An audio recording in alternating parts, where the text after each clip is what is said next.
श्री श्री माँ ने कहा था, जिस समय उनकी अवस्था लगभग 10 या 11 वर्ष की थी, उस समय एक अद्भुत घटना हुई। उनके गांव में देवचरण भट्टाचार्य नामक एक गरीब ब्राह्मण रहते थे। वे माँ के चचेरे भाई के शिष्य थे।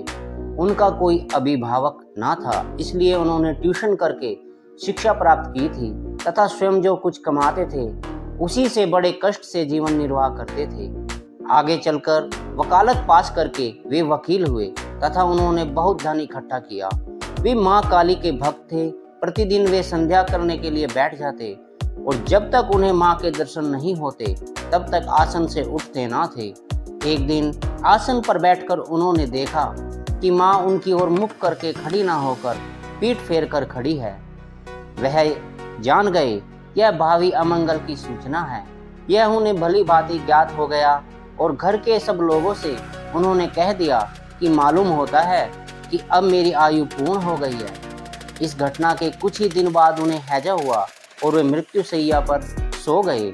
उनकी मृत्यु के दिन माँ उनके मकान के बाहर खड़ी थी। उस समय उन्होंने देखा कि काली माँ मैदान में अस्त व्यस्त केसों से तेजी से चक्कर लगा रही है। थोड़ी देर बाद माँ के निकट आकर मानो माँ को ही लक्ष्य कर बोली, बहुत प्रयत्न किया किंतु बचा न सकी।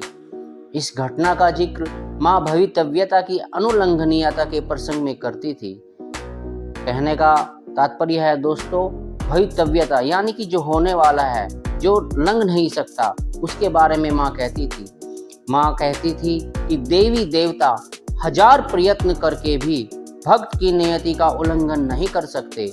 जब तक आत्मदर्शन नहीं होता है तब तक नियति को, प्रारब्ध को लांघने का कोई उपाय नहीं है। कहने का तात्पर्य है दोस्तों, जब तक साधक को आत्मदर्शन नहीं होता और पूर्ण ज्ञान प्राप्त नहीं होता, तब तक वह प्रारब्ध व नियति को लांघने में समर्थ नहीं हो सकता और कोई भी देवी देवता उसके सहायक प्रारब्ध को बदलने में नहीं हो सकते।